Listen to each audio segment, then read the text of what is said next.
Atención canal analistas tácticos y forenses del desastre en el área, bienvenidos a la segunda versión alternativa y más quirúrgica de la noticia, que ya es el diagnóstico urgente de la crisis ofensiva de Boca. La eliminación ante Racing no fue un accidente defensivo, fue el colapso final de un sistema sin gol donde los delanteros centrales han sido la mayor decepción. El spoiler más revelador de esta entrega es la naturaleza del 9 minutos que Riquelme realmente busca. No quiere un goleador estático, quiere un pivot link.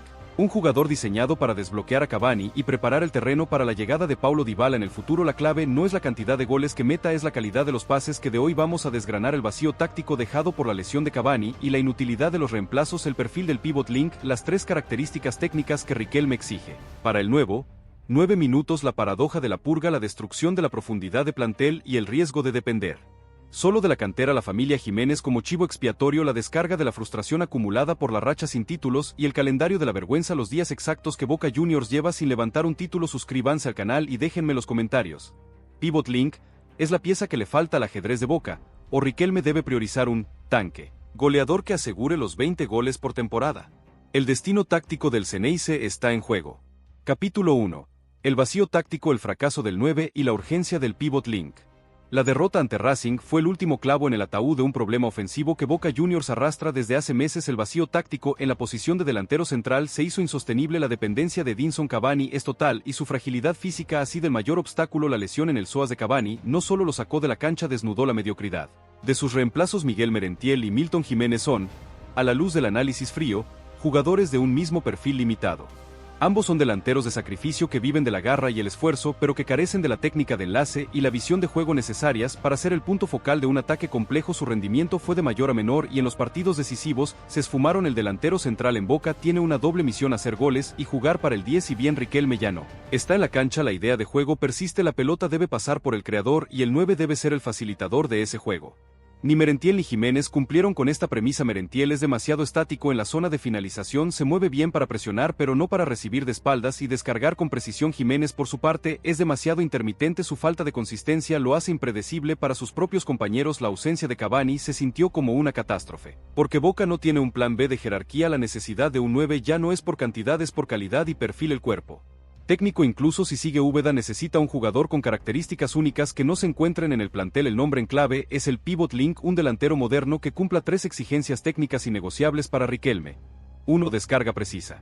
Debe ser capaz de recibir balones largos o de espaldas al arco y descargar con un toque limpio a los volantes de llegada o a Cavani si juega de media punta. 2. Movilidad 360.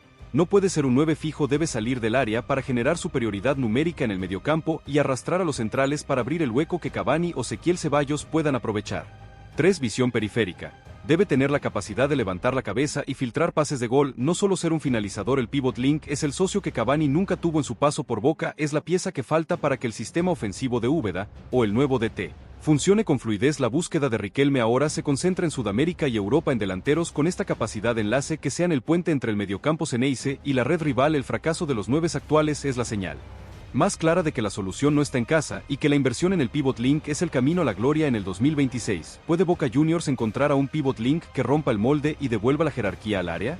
La Libertadores lo exige. Capítulo 2. La paradoja de la purga, el alto costo de la limpieza masiva.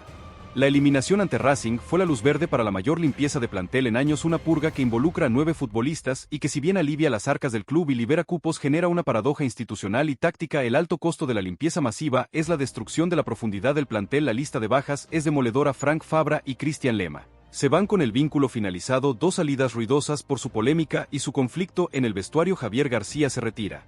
Ignacio Miramón regresa a Francia por el préstamo fallido. Hasta aquí la limpieza es lógica y necesaria, pero la paradoja surge con los jugadores que aún tienen contrato y que buscan salir por falta de minutos. Lucas Blondel, Lucas Hanson, Agustín Martegani, Nicolás Figal y Luis Advíncula en duda son nombres que, con rendimiento irregular, son alternativas de jerarquía en un plantel que debe afrontar la Copa Libertadores. La salida de 9 jugadores deja al próximo entrenador, sea Úbeda o el que venga, con un problema grave en la profundidad de la plantilla. Boca se queda con pocos jugadores de experiencia para rotar en las doble o triple competencia del 2026. La crisis en el lateral izquierdo es total. Fabra se va y la posición queda vacía, forzando a Boca a ir por 2 laterales en el mercado. La defensa central pierde a Lema y Figal, posible. Y aunque Di Loyo y Costa rindieron, el recambio es nulo en el mediocampo. La salida de Martegani y Miramón reduce las opciones creativas, dejando todo el peso los titulares. La estrategia de Riquelme es clara: priorizar la calidad sobre la cantidad y apostar fuerte a la cantera. La paradoja es que la cantera ahora está obligada a responder de inmediato. El sacrificio de la generación 2004 de la que se habló en versiones anteriores ahora es una necesidad perentoria. Jugadores como Barinaga Blanco o Langoni, que ya tienen minutos, deberán asumir roles protagónicos desde la primera fecha. Sin la red de seguridad de los jugadores de experiencia que se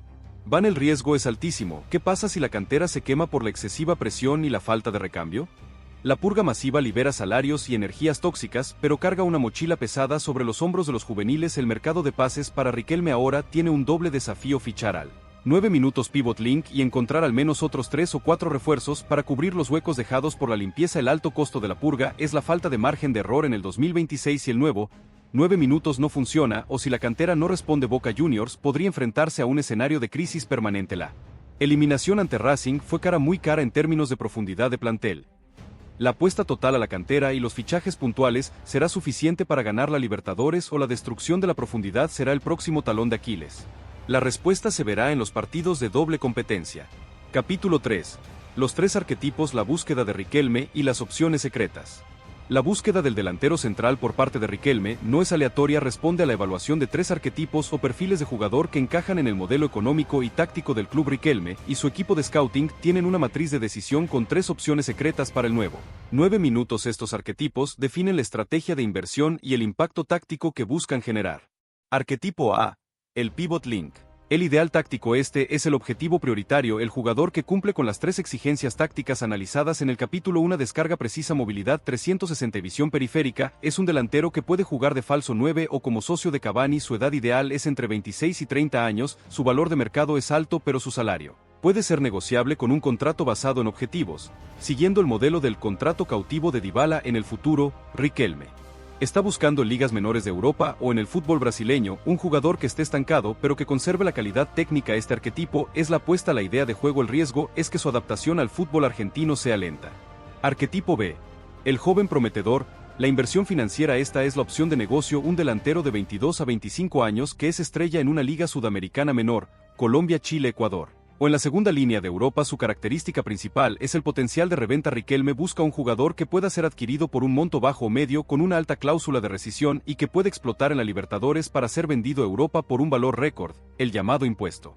Riquelme: este delantero debe ser un goleador nato con hambre de gloria y un futuro promisorio. El riesgo es su falta de experiencia en partidos decisivos y la presión de la Bombonera.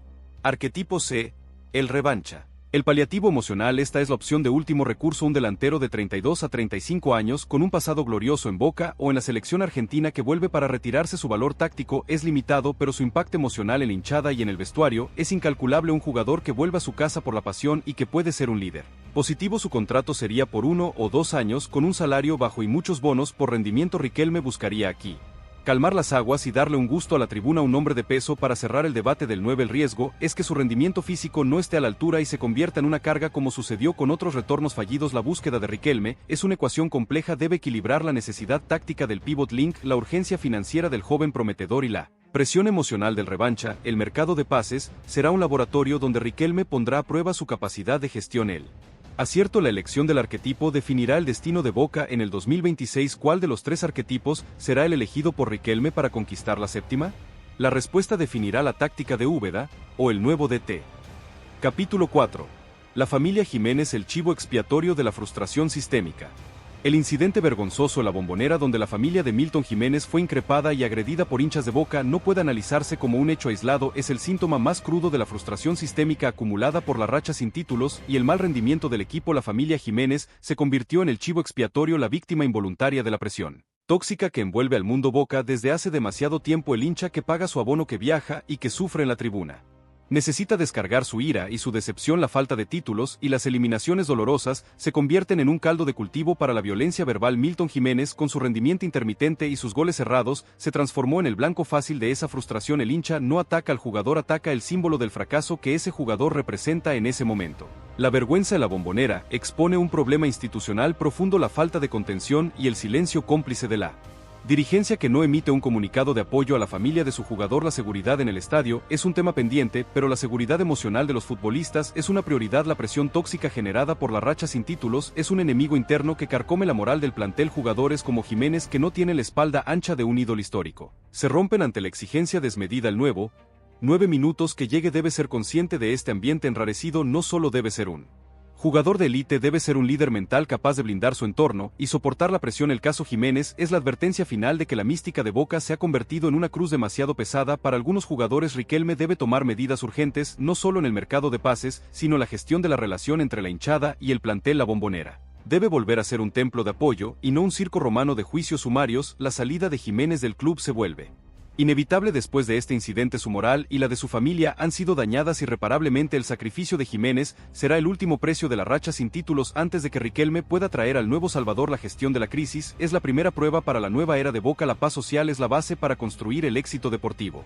¿Puede Boca Juniors recuperar la calma y concentrarse en la Libertadores después de este incidente, o la presión tóxica se llevará a otro jugador por delante? La respuesta se juega en el vestuario.